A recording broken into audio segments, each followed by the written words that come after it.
nos mauvaises habitudes, nos problèmes habituels de positionnement, de satisfaction personnelle sans tenir compte de l'intérêt national. Nous sommes distraits par nos problèmes politiciens, alors que nous savons que ce sont ces problèmes qui ont mené ce pays là où il est, en tout cas en partie. C'est pourquoi je voulais vous rencontrer. D'abord pour féliciter les uns et les autres parmi vous pour avoir réussi à décrocher ce siège et ensuite vous interpeller sur le sens à donner à cette élection. Parce que beaucoup pensent que c'est encore une fois une satisfaction personnelle, mais non, c'est une mission dont vous êtes investi par notre peuple, qui attend justement de cette désignation, cette élection, des résultats.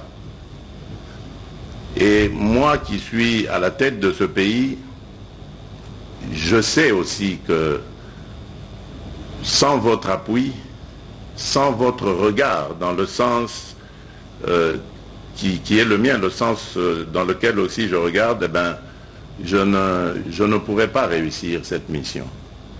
Donc nous avons plusieurs défis. J'ai parlé du défi sécuritaire, mais à côté de ça, il y a tous les problèmes que vous connaissez. Le pouvoir d'achat, l'emploi, surtout l'emploi des jeunes, des femmes et la promotion de celles-ci. Nous devons en faire des priorités. Mais j'ai l'impression que nous tardons à nous mettre à la tâche pour regarder les choses dans la même direction, en étant solidaires les uns des autres, en ayant l'esprit de sacrifice, parce qu'il n'y aura pas de poste pour tout le monde, il n'y aura pas de place pour tout le monde, mais ce sens du sacrifice pour que ceux qui seront là soient soutenus et accompagnés, c'est ça que j'attends de chacune et de chacun de vous. Je sais que vous en êtes capables, mais en même temps vous êtes rattrapés par ce que j'ai dénoncé ici, les problèmes du quotidien, de positionnement personnel, qui ont fait que notre nation a perdu ce sens de solidarité qui faisait notre force à l'époque et qui constitue aujourd'hui notre faiblesse et le danger justement d'une défaite à venir face à ceux qui envient ce pays, qui veulent le voir balkanisé et qui veulent se contenter évidemment des morceaux, des petits morceaux qui résulteraient de cette balkanisation. Donc c'est vraiment un appel à la conscience, à l'éveil de notre conscience. Parce que nous avons besoin d'être ensemble, d'être solidaires et de faire face à toute cette adversité. L'adversité, elle est certes extérieure, elle vient de l'extérieur, mais attention, elle a des ramifications en interne, et ces ramifications, justement, inconscientes évidemment, se réveilleront plus tard lorsque, si leur évidemment besoin, si leur besogne est satisfaite, ces infiltrations se réveilleront plus tard pour pleurer encore sur leur sort.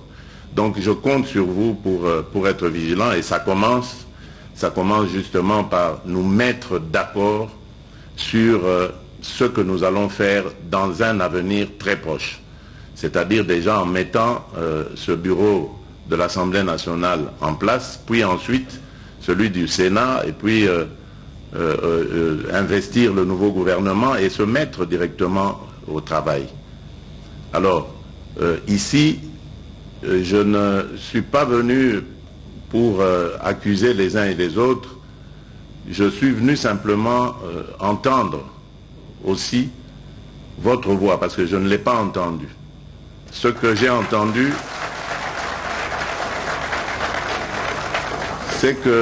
entendu, c'est un son ou des sons cacophoniques qui remontaient de la majorité que vous représentez et qui malheureusement étaient discordants et qui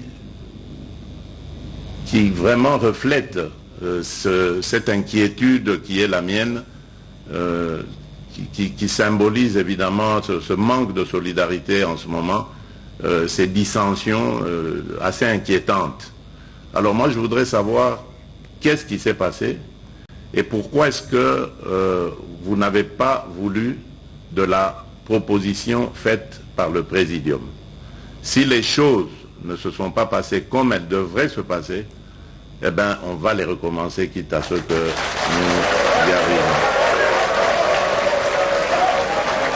Tout ce que je demande deux choses. Dans ce que j'ai vu, qui a été présenté par le Présidium, je n'ai pas été satisfait, d'abord, par rapport à la représentation des femmes, il n'y en avait qu'une, et deux, aussi par la non-représentation de quelqu'un qui pouvait symboliser la grande province orientale. Sur l'exercice parlementaire, le garant de la nation a fustigé les antivaleurs constatées au cours des précédentes législatures. S'en est suivi peu après une séance d'échange direct avec les membres de l'Union sacrée sous la modération de son secrétaire permanent. Les intervenants ont pour la plupart plaidé en faveur de l'équilibre géopolitique et de la représentativité de la femme dans les tickets présentés par le Présidium sur l'élection de membres du bureau définitif de l'Assemblée nationale. Une plaidoirie acceptée par la haute autorité de l'Union sacrée qui a recommandé que cette liste soit revue et corrigée. Si nous suivons le poids politique, ce sera, c'est vrai, beaucoup plus facile de satisfaire à mes deux requêtes qui sont celles de voir plus de femmes et une représentativité de la Grande Orientale. Mais si nous allons aux primaires, ma crainte c'est que ces deux critères ne soient pas du tout pris en compte. C'est pourquoi je serais plutôt tenté à aller dans le sens du poids politique. Donc, je vais demander au Présidium de regrouper les chefs des regroupements, enfin de rassembler les chefs de regroupement demain, au plus tard demain, et de voir avec eux comment, en suivant le poids politique, on peut revoir toute la liste, sauf évidemment. On regarde les autres, là où il y a conformité, on peut passer assez rapidement, et puis on se met d'accord sur les autres postes en tenant compte de ce que j'ai demandé, c'est-à-dire la province orientale et la représentation, davantage de représentation féminine. Un message interpellateur et d'ordre